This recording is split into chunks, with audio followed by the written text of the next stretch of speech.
All right, so you're listening to the recorded lecture for Chapter 23, Management of Patients with Chest and Lower Respiratory Tract Disorders. Here are your objectives, and you should be able to identify patients at risk for atelectasis, as well as know the nursing interventions related to prevention and management of atelectasis. Use the nursing process as a framework to care for a patient with pneumonia. Relate pleurisy, pleural effusion, and empyema to pulmonary infection. Relate therapeutic management techniques of acute respiratory distress syndrome, or ARDS, to the underlying pathophysiology of the syndrome. Specify risk factors and measures appropriate for prevention and management of a PE, and describe the complications of chest trauma as well as their clinical manifestations in nursing management. Atelectasis is characterized by increased work of breathing and hypoxemia, decreased breath sounds and crackles over the affected area. They can have a chest x-ray that suggests diagnosis of atelectasis before clinical symptoms even appear. You can get a pulse oximetry to check their oxygen saturations, and it can show low saturation of hemoglobin with the oxygen around or below 90%. So a normal patient should be 96 to 100%, and you'll start to see that creep down. Prevention is best. So if you can prevent atelectasis, that's much more efficient than trying to treat it. Different ways you can prevent it. It occurs most often in patients who are post-op. So they're coughing and deep breathing, frequent turning and repositioning, early ambulation, having them use an incentive spirometry. Make sure that their cough is a good and effective cough. It's not like this wussy that's not effective. They need a really, really deep cough. So that's why you do the coughing and deep breathing. You're going to take some really good deep breaths in and out, and then they do that about 3 times. And on their third breath in, they're going to do really good forceful coughing, and that's going to shake those lungs up. And if there is any sticking that is being done in the alveoli, it'll loosen that and open that alveoli back up. Okay. For patients who don't respond to first-line measures, like the early ambulation, incentive spirometry, coughing and deep breathing, turning, repositioning, or if they can't perform deep breathing exercises on their own, then you could do continuous or intermittent positive pressure breathing, which is IPPB. They can get a bronchoscopy and actually go in and physically open the alveoli, but those are things that are done if the other interventions don't work. It's not something that you want to have to do. You can also administer positive end expiratory pressure through a device, and that will help open the alveoli. But again, you want to do something that's non-invasive before you work towards the invasive measures. Okay. Because of the incidence of atelectasis post-op, the Joint Commission actually implemented the ICOF bundle. And you teach your patients about this. So they need to do the incentive spirometer exercises 10 times a minute every hour while they're awake. They need to cough and deep breathe. It's not one or the other. They need good oral care, and that's to reduce the amount of bacteria that might go down into their throat and cause an infection. They need to understand ICOF practices. They need to get out of bed and walk. So get out of bed, walk. Walk them to the bathroom initially, then take them out into the hallway and have them walk in the hallway. Give them a goal. As soon as they meet that goal, give them a new goal. And then elevate the head of bed, and that will help with their breathing and lung expansion. There are lower respiratory tract infections we're going to talk about. They're listed here. The first is acute tracheobronchitis, and this is inflammation of the mucous membrane of the trachea and the bronchial tree. Generally, this will follow an upper respiratory infection that just travels downward. Chemical irritants, specific gases, can also cause irritation. The client will have a dry, irritating cough. They'll expectorate a very, very small amount of sputum. They can report sternal soreness, and that's generally from just coughing so much. They can also have fever or chills, night sweats, headache, and just all around feel tired. So general malaise. Treatment, if it's bacterial, antibiotics. If it's viral, then basically you're treating the symptoms. You want to increase their fluid intake, use cool vapor therapy. They can have different types of steam inhalations, moist heat to the chest, mild analgesics if they're complaining of discomfort or pain.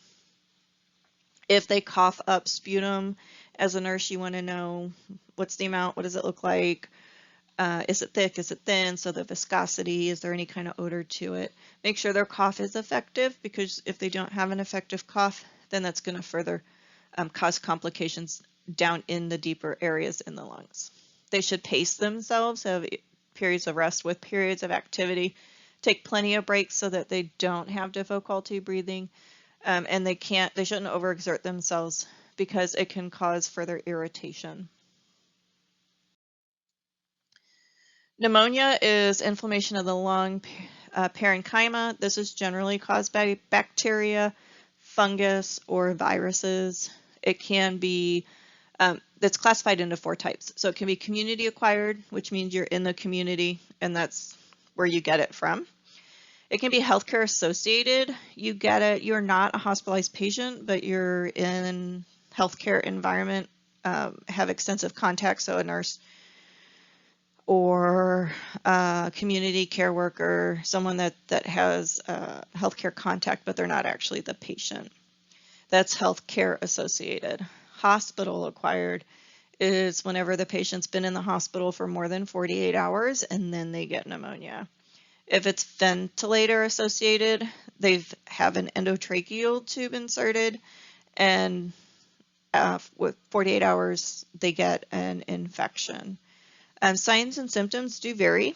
It depends on the type. It depends on the cause. It depends if they have chronic illnesses. Streptococcal is one of the most common bacterial types, and they'll have sudden onset of chills, fever. They'll have pleurisy, and we'll talk about that in a minute, or pleuritic chest pain. They'll have tachypnea, respiratory distress. If it's viral, then they can have pericardia or bradycardia in addition to some of the other symptoms. They can also complain of a headache, general malaise. They might have a rash. They might have pharyngitis with it. Whenever you listen to them, they'll have crackles in their lungs. If you do the tactile fremitus, you'll notice that it's increased. They'll have purulent sputum, so if they do have a productive cough, it'll be thick, discolored, have an odor to it. It's really gross, and it tastes gross. The patients generally don't like to spit it up. So you really need to encourage them to spit it up and get it out of their system, not to swallow it, and not to suppress their cough, because that will just hoard that bacteria in their lungs for even longer periods of time. As far as treatments, your patient will most likely be put on decongestant. They can take antitussives, oxygen if needed, antibiotics if it's bacterial, antipyretics if they have a fever, antihistamines, and that'll help kind of dry things up a little bit. Lots of fluids to keep the mucus thin. If the pneumonia is not treated, or if you have a patient who has other chronic conditions, you can have complications related to the pneumonia, especially if it's viral and you can't really do anything other than treat symptoms. Complications can be septic shock. They can go into respiratory failure. So as a nurse, you want to make sure you do a frequent respiratory assessment, and that includes the cough, their breathing, their lungs, how many times an hour are they coughing. What do their secretions look like? Look at their breathing pattern. Is there a change in their breathing pattern? Mental status is important. If they're on oxygen, make sure it's humidified. Teach them about coughing and deep breathing. You can perform chest physiotherapy. Make sure that they change positions frequently. They can also use an incentive spirometer because that'll expand the lungs. And then whenever they cough, with the coughing and deep breathing, that'll kind of aggravate and shake things up, and they should be able to cough that purulent or infected sputum out of there. They need increased caloric intake. People with respiratory issues need to have increased caloric and protein intake in general because they are using a lot more energy because their metabolism is increased. Make sure you promote rest periods with periods of activity. So don't clump everything all at once. Do a little bit, have them rest. Do a little more, have them rest. That way they don't overexert themselves. Aspiration leads to a type of pneumonia called aspiration pneumonia. And that's whenever you actually have food or fluids that go into the bronchial tree that should not be there. Risk factors if they're having a seizure, especially if they're having a seizure and they're eating, or if they're having a seizure and they bite their tongue and blood gets down in there. Brain injury, decreased level of consciousness from trauma. If they're intoxicated, drugs or alcohol, then that can lead to an increased chance for aspiration. Excessive sedation, general anesthesia are also risk factors, which is why you want to make sure they have their gag reflex back before you give them anything to drink or eat. Having them lay flat can also help. Or can also increase aspiration. I guess it would help them get aspiration, but we don't generally say it like that.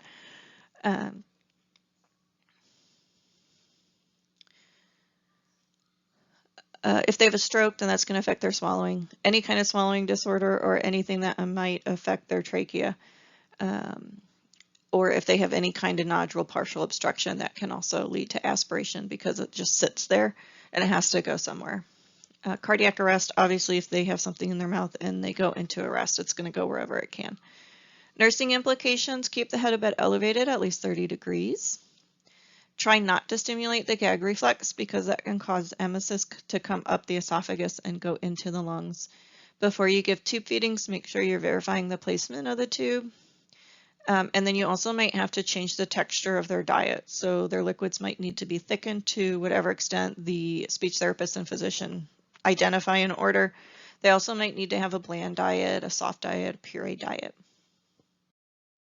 And that's just to help them swallow. If they're on aspiration precautions, they can't have straws. So don't give them a straw. Pulmonary tuberculosis, that's an infectious disease that primarily affects the lung parenchyma. It is closely associated with poverty, malnutrition, overcrowding, substandard housing, and inadequate health care. So you have the impoverished population who all live in one area, or you have a lot more people living in one area, like 10 people in a 2-bedroom home. They have poor hygiene. It's just they might not have running water, not have air, so they don't get the circulating air and good air coming in. So transmission, if someone does have it, can happen pretty quickly. Okay.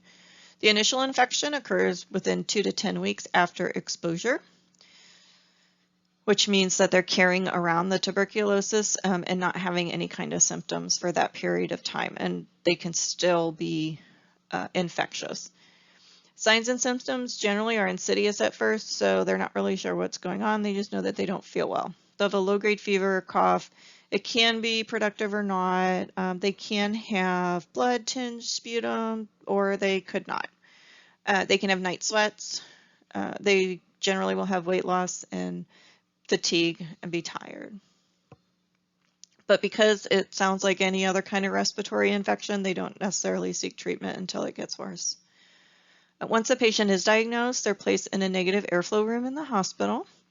And whenever you go in, as any healthcare provider has to wear a special particulate mask. Generally, it's the N95 mask. And then they also want them to wear a gown, gloves, goggles, mask, face shield. It is airborne, but if they are coughing and you get sputum on you and you take it out, then you have a chance of transmission. As the nurse, you want to make sure that you promote airway clearance so that they can breathe. They need to adhere to their treatment regimen. They will be treated in the hospital initially, and then they will be sent home and they'll still have to take medications. And they'll have to take medications for an extended period of time. And because of that, adding to it their impoverished state outside of the hospital, it's really, really difficult for them to get them to adhere to their medical treatment and the regimen that they need to. If you can set them up at a free clinic, that does help. Close follow-up helps as well, but that isn't always possible, especially if they're homeless or live in an area with no running water, no air, no heat. or if they're just living on the streets and they don't want to go to a shelter, they don't want to do the follow-up. While they're in the hospital, promote activity. Make sure they're getting an adequate amount of nutrition and fluids. As far as promoting activity within their room, they're still in the negative airflow room, but you want them moving their extremities. You want them getting out of bed. They can sit in the chair. They can take themselves to the bathroom. They can move around in their room. They'll be pretty tired, but they still shouldn't be completely sedentary, staying in bed all the time, because then you can have other complications. A lung abscess generally occurs as a complication of something else. It's a localized collection of pus. So they have an infection, and that infection just builds in one specific area, and they actually have a pocket or an abscess that has the bacteria inside of it.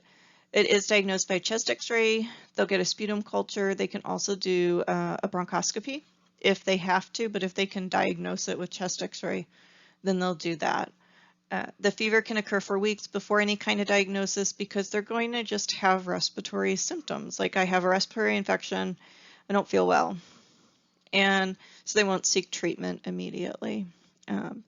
Because they actually have localized growth, concentrated growth, they do need IV therapy for a few weeks or extended oral therapy or a combination of both. If they can get IV therapy at home, that's great. If not, then they'll just go to an extended care facility until they can be switched to the oral antibiotics, which they'll take at home. As far as caring for them while they're in the facility or the hospital, give them their IV antibiotics. Make sure they get all of the antibiotics at the time that they're supposed to get the antibiotics. They do need high protein, high calorie diet. They'll need emotional support just because they can be younger, and if the only thing that's wrong with them is they have this infection in their lungs and they have to go to an extended care facility, they might be around other people who have really bad illnesses, chronic conditions that are being treated, and they're socially isolated. So when you go to the hospital initially, everyone wants to come see you because they want to make sure you're okay. But if you're in the hospital 2 to 3 weeks, your family has to get back to work. They have to get back to taking care of themselves, and maybe they have others that they're responsible for, so they don't come up and visit as much. So social isolation is a big deal. You can do CPT to help break up the mucus and help them get that out of their bronchioles as well. They need to do coughing and deep breathing exercises. They need to get up and move around. We're going to talk about different types of pleural conditions. And these are conditions involving the pleural cavity. There's pleurisy. The key characteristic of pleurisy is pleuritic pain. And the pain is in relation to how they're breathing or their respirations. So if they sneeze, if they cough, if they try to take a really deep breath, they will have worsening pain. I've had pleurisy, and it is excruciating, horrible pain. But it only happens if you cough, sneeze, or take a really deep breath. Otherwise, it's just more of an annoyance. So as a patient, you are going to do the least amount possible to aggravate that, and then you lead to complications. You're not taking deep breaths, you're suppressing the cough, and that can lead to more complications. You will hear a pleural friction rub, which once you hear it, you'll always know what it is. But until you hear it, it sounds kind of foreign. But once you hear the friction rub, you'll know when you hear it from then on out. But it is something you actually have to hear. Diagnostics can be done through chest x-ray. It can be like clinical manifestation in addition to the chest x-ray. They can do a thoracentesis if it's necessary. Basically, you need to find out why they have the pleurisy and treat the underlying cause. They can splint their rib cage when they cough or sneeze, or go to take a deep breath, and that will help to stabilize the muscles and tissue in the area, and it will help to relieve some of that pain. A pleural effusion, the normal amount of fluid in the pleural space or the pleural cavity is 5 to 15 mils. And this is just so that you can lubricate the area so you don't have any friction with when you're breathing in and out and the lungs are expanding and contracting and rubbing against the pleural cavity or the different layers. When your pleural space accumulates more fluid or you get some kind of irritant that causes inflammation, that's whenever you get the friction rubbing. Okay. Fluid does accumulate in the space. It's generally caused by a different disease. So it's not something that usually happens in and of itself. It's a result of some other type of condition, and you need to treat the condition. If the patient needs a thoracentesis to get rid of the fluid, the nurse will assist with that, and it can be done at the bedside. It can be all ultrasound guided as well, and done down in radiology. As a nurse, provide comfort both before, during, and after the thoracentesis and during their hospital stay. If you are assisting in the thoracentesis, then you are responsible for making sure that the lab samples get to the lab, and you want to record the amount of fluid that was removed, the color, consistency, viscosity, everything related to the fluid. If a chest tube is placed to keep drainage and keep that excess fluid from building in the pleural space, then you need to monitor that chest tube as well. You look at the insertion site and then the device itself. Make sure, again, look for the fluctuation of the fluid, because there should be fluctuation of the fluid. If you have a wet system, you should not have continuous bubbling, because that means that there is some kind of occlusion, or a leak, something's not working right. If you have constant bubbling, then there's definitely a leak somewhere. At empyema, you have fluid that collects, then becomes infected and turns to purulent fluid. It gets really, really thick, and then it decides to have fibrinogen involved, and it makes kind of like a wall. And so then you get this actual accumulated space of purulent fluid. It will push and displace the lung, which will make diffusion and the transfer of oxygen and CO2 difficult in the alveoli. You can do a thoracentesis. You can also do a chest CT to diagnose. You're going to drain the fluid, and then they'll be on long-term antibiotic therapy.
Okay, so pulmonary edema.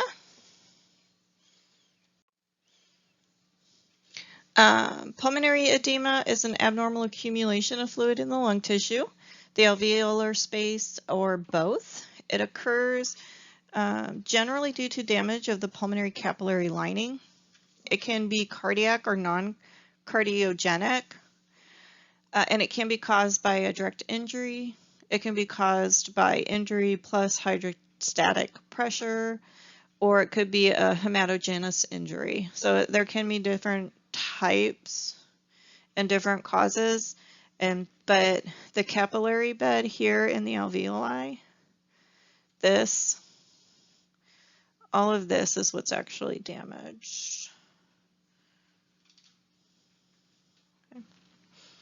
And then you have all this fluid accumulation. I think I can make blue. Yeah, so then fluid will accumulate.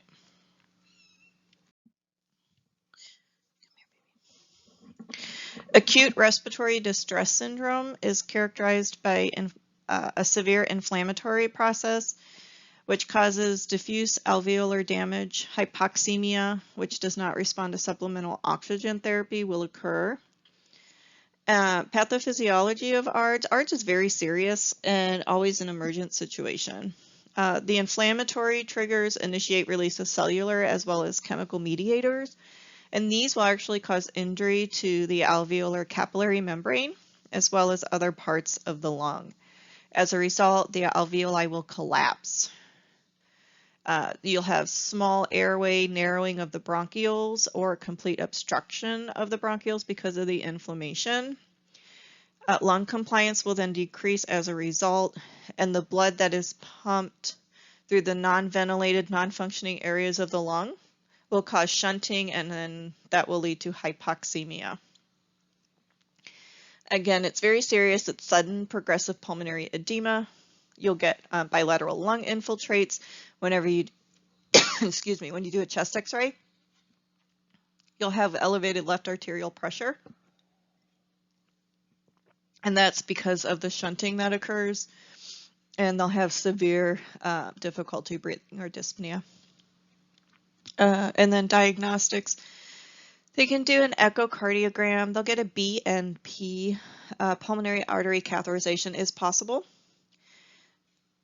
And then transthoracic echocardiogram can also be done. Medical management is very aggressive, and it's done quickly. So supportive care has to be provided to compensate for severe respiratory dysfunction. The supportive therapy almost always includes intubation as well as mechanical ventilation. In addition, you'll have circulatory support. You need to make sure the patient has adequate fluid volume and nutritional support as well.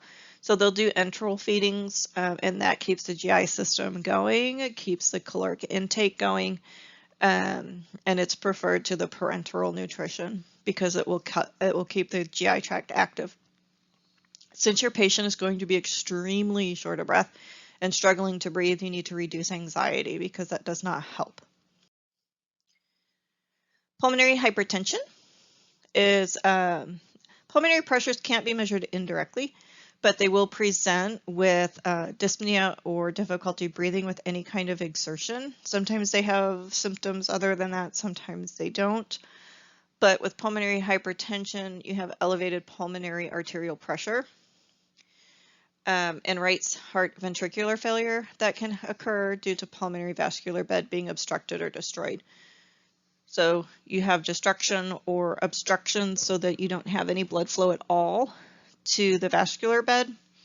And because blood flow isn't going there, the tissues will respond. Okay, diagnosis, do a history and physical. You can do pulmonary function test. You can do an ECG or electrocardiogram. You can get a chest x-ray. And then you can do an echo. Echo can be, I think, the echo and ECG can be done at the bedside. Chest x-ray can be done at the bedside. PFTs, depending on what is ordered, not always done at the bedside, generally done somewhere else. Okay. Medical management, treat the underlying cause. So you have to figure out what the underlying cause is and then treat it. Medications, you might have to give them diuretics, oxygen therapy, digoxin, anticoagulation therapy if it's an obstruction that's caused by some kind of thrombus. Vasodilators will help open up and dilate the vessels, especially if it's just a partial obstruction, kind of get some of that blood flow back.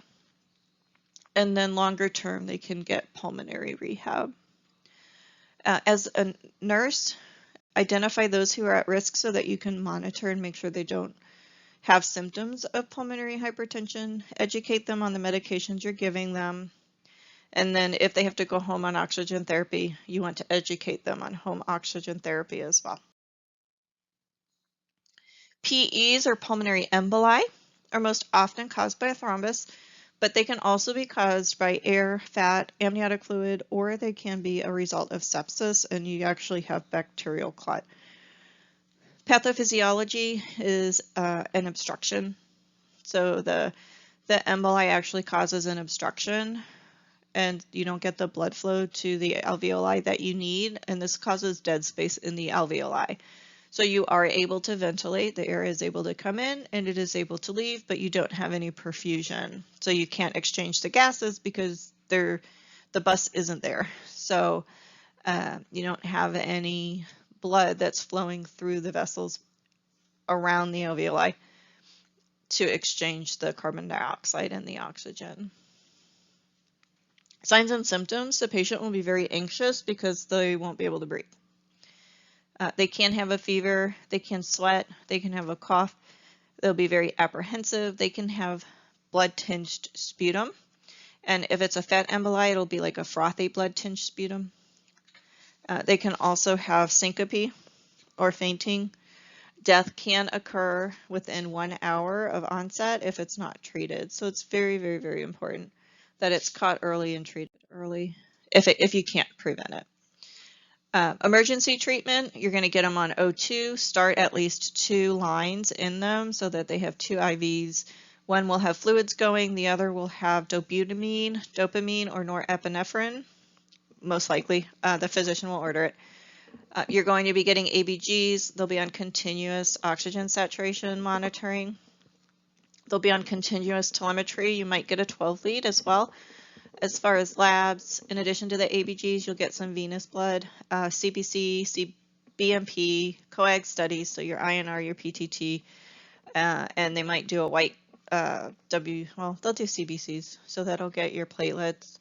You might have to put in an indwelling urinary catheter, and you might also give them IV morphine.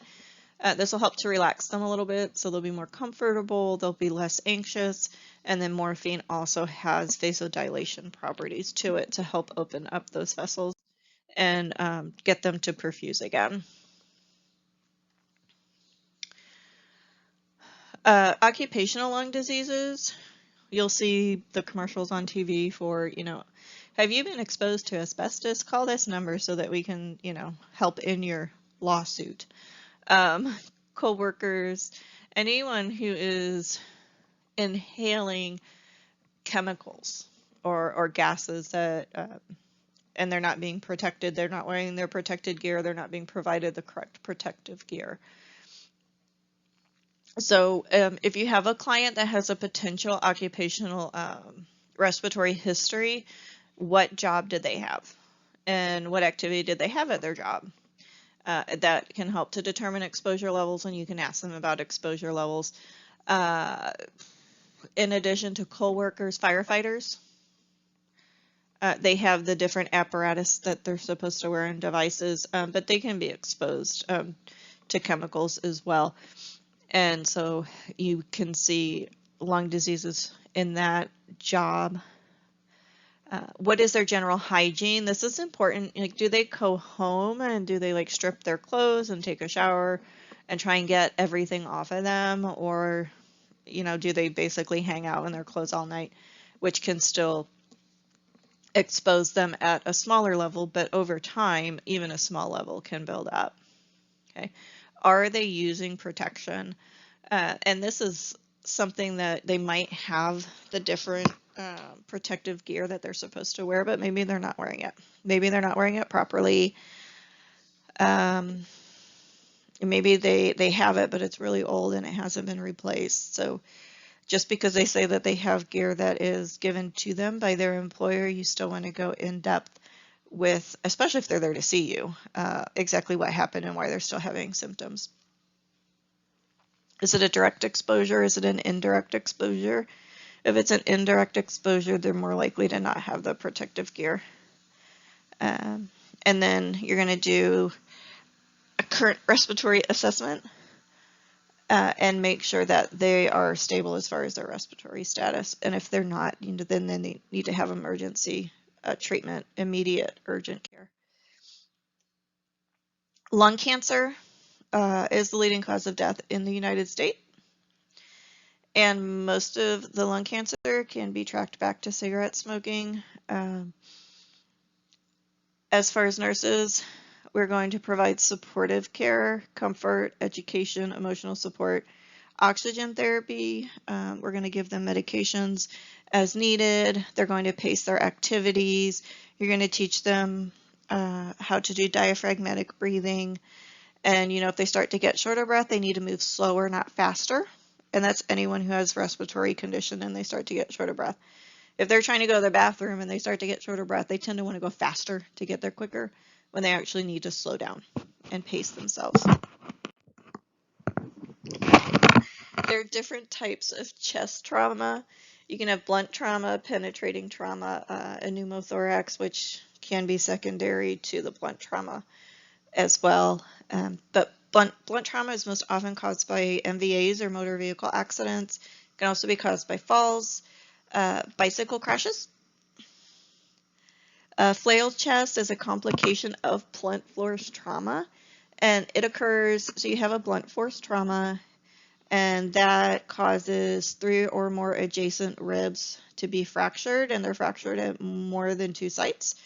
And so you have basically parts of the rib are just floating around in the cavity. Since the ribs stabilize the rib cage, the chest wall will lose stability and you won't see symmetry of the chest wall, and rise and fall of the chest will be different. Because you do have the free-floating rib segments and you do have sharp segments in there, that can lead to pneumothorax or puncturing of the lung or the pleural space. Blunt force trauma is an emergency, especially flail chest. It is life-threatening. You would get the patient through the ER. You would do ABGs, aggressive resuscitation if they're not breathing. They are relatively stabilized into the ICU. They will be intubated. So your nursing implications and your assessment is going to be focused on level of responsiveness, respiratory status, getting the ABGs, getting them on pulse oximetry, and monitoring their vital signs. So you're going to be sticking to the very, very basic airway, breathing, circulation, and that is going to be your main focus. Because if they do not have a patent airway, if they can't breathe sufficiently, if they have impaired circulation and cardiac function, none of the other issues really matter. Okay. Penetrating trauma, most likely they will get a chest tube. You want to put IV fluids. You might have to give blood products, because if they have penetrating trauma, they're most likely bleeding because something is actually stuck from some foreign body through their chest wall into their lung. And you need to maintain the hemodynamic state. Otherwise, you're going to have cardiac compromise. Right. Pneumothorax, they'll get a chest tube, so you'll do chest tube drainage monitoring. And then figure out what's causing the pneumothorax, because they don't generally have a pneumo without some other reason.